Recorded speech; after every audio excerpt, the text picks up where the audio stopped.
سورہ انفال کی آیت نمبر 15 ہے۔ اعوذ باللہ من الشیطان الرجیم، بسم اللہ الرحمن الرحیم۔ يا أيها الذين آمنوا إذا لقيتم الذين كفروا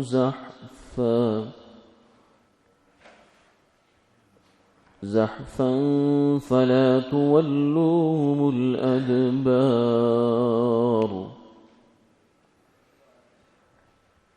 ومن يولهم يومئذ دبره إلا متحرفا لقتال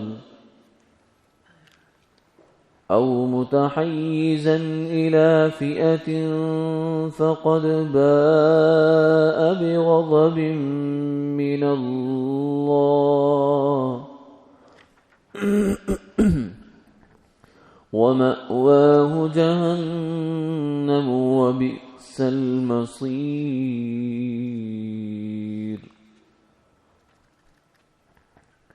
فلم تقتلوهم ولكن الله قتلهم وما رميت إذ رميت ولكن الله رمى وليبلي المؤمنين منه بلاء حسنا إن الله سميع عليم ذلكم وأن الله موهن كيد الكافرين إن تستفتحوا فقد جاءكم الفتح وإن تنتهوا فهو خير لكم وإن تعودوا نعد ولن تغني عنكم فئتكم شيئا ولو كثرت وأن الله مع المؤمنين صدق اللہ العظیم۔ اے ایمان والو، جب تمہارا مقابلہ ہو کافروں سے میدان جنگ میں تو ان کو پیٹھ دے کر مت پھرو، اور جو کوئی ان سے پیٹھ پھیرے اس دن مگر یہ کہ وہ ہنر کرتا ہو لڑائی کا یا جا ملتا ہو فوج میں، تو وہ اللہ کا غضب لے کر لوٹا، اور اس کا ٹھکانہ دوزخ ہے، اور وہ کیا برا ٹھکانہ ہے۔ تم نے نہیں مارا لیکن اللہ نے مارا ہے، اور تو نے مٹھی نہیں پھینکی خاک کی جس وقت پہ پھینکی تھی، لیکن اللہ نے پھینکی، اور تاکہ ایمان والوں پر اپنی طرف سے خوب احسان کرے۔ بے شک اللہ سننے والا جاننے والا ہے۔ یہ تو ہو چکا، اور جان رکھو کہ اللہ تعالیٰ کافروں کی تدبیر کو سست کر دے گا۔ اگر تم چاہتے ہو فیصلہ تو تمہارے پاس فیصلہ پہنچ چکا ہے، اور اگر باز آ جاؤ تو تمہارے لیے بہتر ہے، اور اگر یہی کرو گے تو ہم بھی پھر یہی کریں گے، اور تمہارا جتھا تمہارے کچھ کام نہ آئے گا اگرچہ بہت ہوں، اور جان لو کہ اللہ ایمان والوں کے ساتھ ہے۔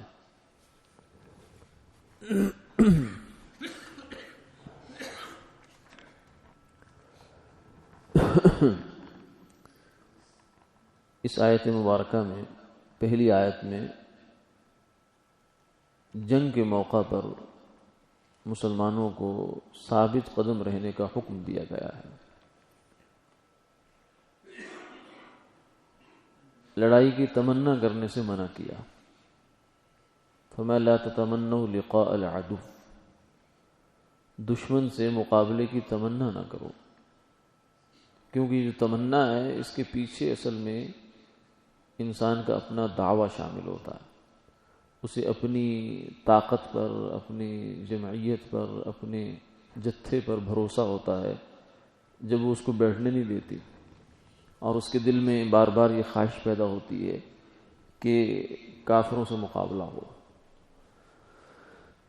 اور جب نظر انسان کی اپنے اوپر چلی جائے تو پھر اللہ کی مدد پیچھے ہٹ جاتی ہے۔ اس لیے فرمایا کہ دشمن سے مقابلے کی تمنا نہ کرو، اور نہ ہی مقابلے کے لیے دعوے کرو بڑے بڑے، چاہے وہ ظاہری دشمن ہو، چاہے یہ باطنی جو چیزیں ہوتی ہیں، معنوی چیزیں جیسے وبائیں ہیں، امراض ہیں، تو ان کے بارے میں ایسی ڈینگیں نہیں مارنی چاہیے کہ اس کے خلاف جنگ اور اس کو مار بھگائیں گے اور قوم متحد ہو جائے گی۔ یہ تو اللہ کی طرف جھکنے سے، رجوع کرنے سے اور توبہ اللہ کرنے سے اور آہوزاری کرنے سے یہ وبائیں جاتی ہیں۔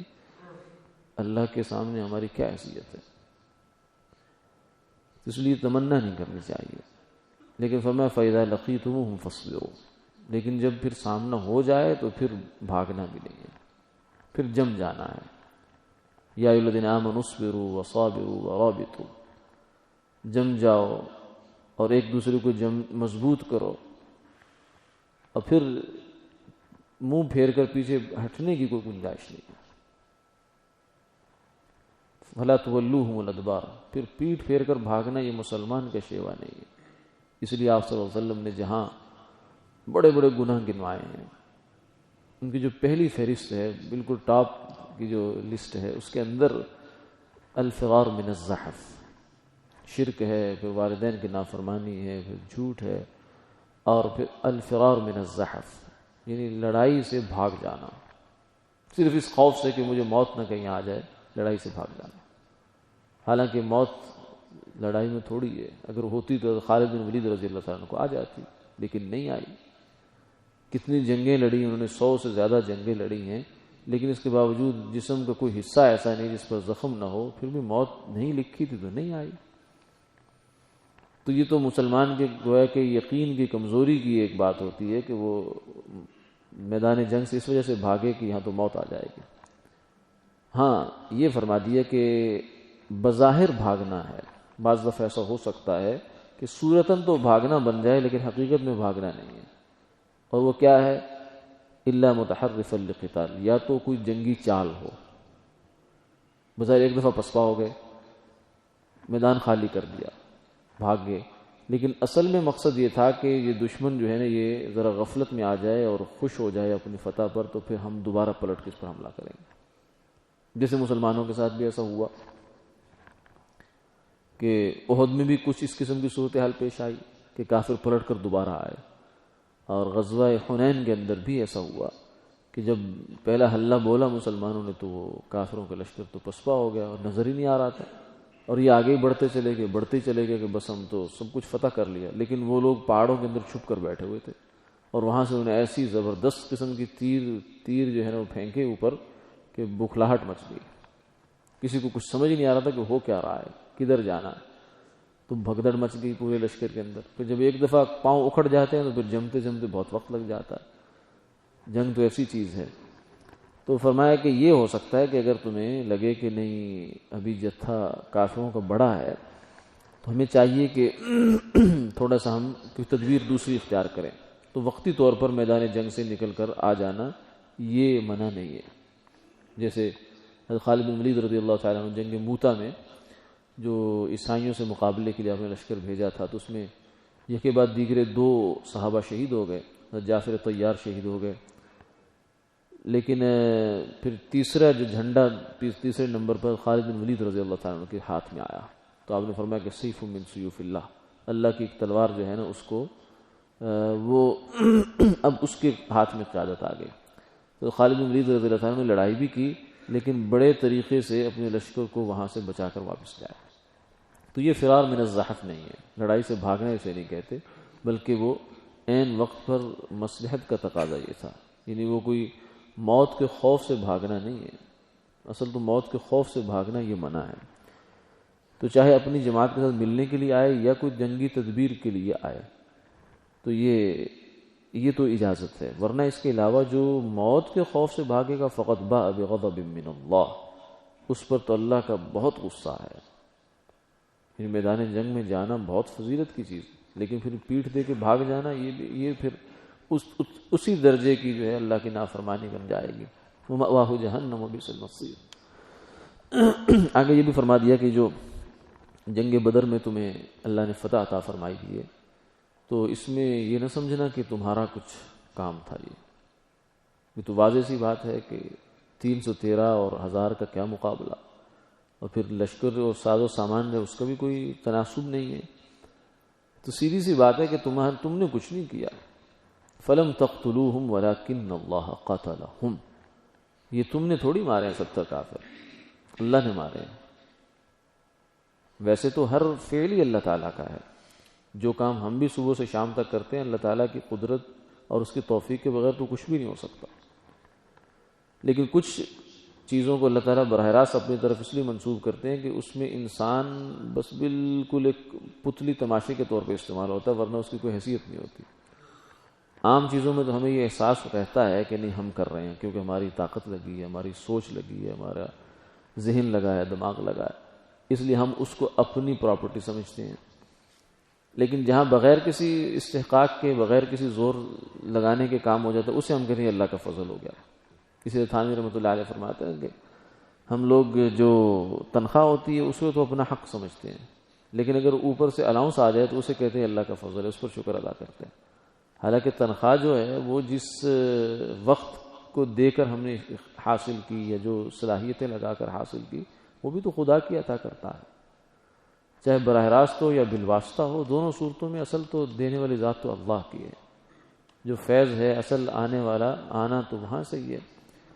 تو اصل تو اللہ تعالیٰ ہے، لیکن بعض جگہوں پر اللہ تعالیٰ اس کو اور ذرا انسان کے لیے واضح کر دیتے ہیں کہ دیکھو یہ کام میرا ہے، تمہارا نہیں ہے.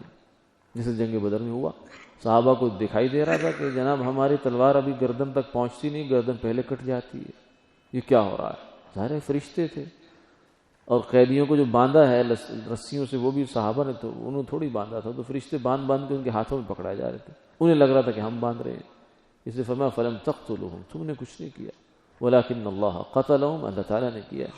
اور اسی طریقے سے آپ صلی اللہ علیہ وسلم نے ایک مٹھی پھینکی تھی جو اللہ تعالیٰ نے سارے کافروں کی آنکھوں میں اس کی ذرے پہنچا دیے ریت کے، تو اس کی وجہ سے بھی ان کو مصیبت اور پریشانی ہوئی، بھگدڑ مچی. تو اس کو بھی فرمایا وَمَا رَمَيْتَ. یعنی یہ صرف عام مسلمانوں کی بات نہیں ہے میرے محبوب، آپ نے بھی جو اگر وہ مٹھی پھینکی ہے تو آپ کی طاقت تو یہ نہیں ہے، کیونکہ انسان کی طاقت یہاں کہاں ہے کہ وہ ایک مٹھی پھینکے اور 1000 بندے کی آنکھوں میں وہ چلی جائے اتنی دور سے. وَمَا رَمَيْتَ إِذْ رَمَيْتَ. اگرچہ پھینکی آپ نے ہے، یعنی وہ ہاتھ آپ ہی کا تھا، لیکن اس ہاتھ کے پیچھے جو طاقت استعمال ہو رہی تھی، جو قدرت استعمال ہو رہی تھی، وہ اللہ تعالیٰ کی استعمال ہو رہی تھی. وَلَكِنَّ اللَّهَ رَمَى. اور یہ اس لیے بھی تھا کہ اللہ تعالیٰ نے اس کے ذریعے سے مسلمانوں پر بہت بہت بڑا احسان کرنا تھا جنگ بدر کی صورت میں، اور مدد کا ایک بہت بڑا مظہر تھا یہ. ان اللہ سمیع علیم. اللہ تعالیٰ سننے والا، جاننے والا ہے. اور یہ اس لیے سب کچھ ہوا ہے کہ اللہ تعالیٰ کافروں کی تدبیر کو سست کر دے. اتنی بڑی تدبیر کر کے لائے وہ مسلمانوں کو مٹانے کے لیے، لیکن اللہ تعالیٰ نے دیکھی ان کے ساتھ کیا کر دیا. فرمانا کہ پوری دنیا کے کافروں کی تدبیروں کی مثال کیا ہے. مولانا یوسف صاحب رحمۃ اللہ علیہ فرماتے تھے کہ یہ ایسے ہی جیسے ایک کمرہ ہو اور اس کے اندر مکڑیاں اپنے جالے بن دیں. وہ سمجھ لیں کہ ہم نے پورے کمرے پر قبضہ کر لیا. اتنی دیکھو کتنی مستحکم تدبیریں ہم نے کی ہیں، اتنا جال بچھا دیا ہم نے. اب جو مالک آئے گا تو وہ ایک جھاڑو پکڑے گا اور ایک دفعہ میں سارا صاف کر دے گا. فرمایا کہ مالک کے جھاڑو کے سامنے اس مکڑی کے جالے کی پھر بھی کچھ حیثیت ہے، لیکن اللہ کی قدرت کے سامنے ان کافروں کی تدبیروں کی کیا حیثیت ہے. ذالکم وان اللہ موہن کید الکافرین. اللہ تعالیٰ کافروں کے مکر کو بہت بودا کرنے والا ہے. آگے فرمایا کہ اگر تم فیصلہ چاہتے تھے تو فیصلہ آ گیا. یعنی کافروں کو یہ حکم ہے کہ اگر تمہیں یہ اسی بات کا انتظار تھا تو وہ تو ہو گیا. اب بھی اگر تم باز آ جاؤ مزید مسلمانوں کو تنگ کرنے سے اور بغاوت کرنے سے تو تمہارے لیے بہتر ہے، فائدہ تمہارا ہی ہے. لیکن اگر تم نہیں کرو گے تو پھر اس کا انجام پھر بھی تمہارے لیے اچھا نہیں ہو سکتا. بالآخر اللہ نے دکھایا کہ فتح مکہ کی صورت میں اسلام کو اللہ نے غلبہ عطا فرما دیا اور کافروں کو ہمیشہ ہمیشہ کے لیے مغلوب کر دیا۔ وآخر دعوانا الحمدللہ۔